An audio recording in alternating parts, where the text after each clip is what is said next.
SSLC +2 പരീക്ഷയുടെ result വരാൻ പോവുകയാണ്. എല്ലാ വർഷവും റിസൾട്ട് വരുമ്പോൾ തോറ്റ ചില വിദ്യാർത്ഥികളെങ്കിലും നമ്മളെല്ലാം സങ്കടപ്പെടുത്തിക്കൊണ്ട് അവർ ഈ ലോകത്തോട് വിട പറഞ്ഞു പോകാറുണ്ട്. അല്ലെങ്കിൽ ചിലർ അതിനുവേണ്ടി ശ്രമിക്കാറുണ്ട്. എല്ലാ വർഷവും ഈ എണ്ണം കുറഞ്ഞു വരുന്നു എന്നതിൽ നമുക്ക് ആശ്വസിക്കാം. എങ്കിലും ഇത് വളരെ സങ്കടകരമാണ്. മക്കളെ, നിങ്ങൾ മനസ്സിലാക്കേണ്ടത് നിങ്ങളുടെ മാർക്ക് ഷീറ്റിൽ കിട്ടുന്ന മാർക്ക് അല്ല നിങ്ങളുടെ ജീവിതം നിശ്ചയിക്കുന്നത്. പരീക്ഷയിൽ തോറ്റു എന്ന് പറഞ്ഞാൽ നിങ്ങൾ പരീക്ഷയിൽ മാത്രം തോറ്റു എന്നാണ് അർത്ഥം. ജീവിതത്തിൽ തോറ്റു എന്ന് അർത്ഥമില്ല.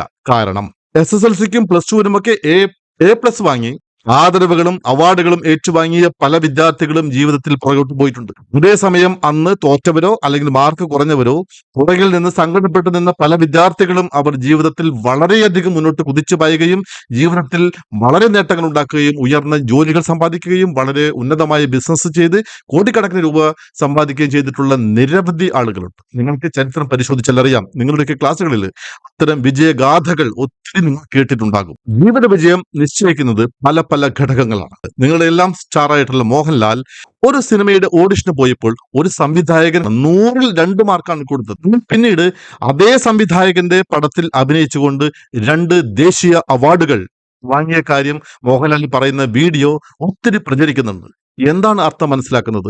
സ്കൂൾ വിദ്യാഭ്യാസമോ സ്കൂളിൽ ലഭിക്കുന്ന സർട്ടിഫിക്കറ്റുകളോ അല്ല നിങ്ങളുടെ ജീവിതത്തെ നിശ്ചയിക്കുന്നത്. ജീവിത വിജയം നിശ്ചയിക്കുന്നത് അത് വളരെ ചെറിയ ഘടകം മാത്രമാണ്. ഈ ലോകത്തിലെ ഏറ്റവും വലിയ കോടീശ്വരന്മാരെ എടുത്ത് പരിശോധിച്ചു കഴിഞ്ഞാൽ അതിൽ പല ആളുകളും SSLC പോലും പാസ്സാകാത്ത ആളുകളാണ് എന്നതാണ് സത്യം. അപ്പോൾ പ്രിയ മക്കളെ, നിങ്ങൾ കാത്തിരിക്കുക. തോറ്റാലും മാർക്ക് കുറഞ്ഞാലും നിങ്ങളെ കാത്ത് വലിയ സ്വപ്നങ്ങൾ, ജീവിത വിജയങ്ങൾ. നിങ്ങൾക്ക് വേണ്ടി ഈ പ്രകൃതി എന്തൊക്കെയോ വലിയ നേട്ടങ്ങൾ ഒളിച്ചു വെച്ചിട്ടുണ്ട്. അതുകൊണ്ട് നിങ്ങളുടെ മുമ്പിൽ വരുമ്പോൾ അവ സ്വീകരിക്കുവാൻ നിങ്ങൾ ഈ ലോകത്തിൽ ഉണ്ടാകണം.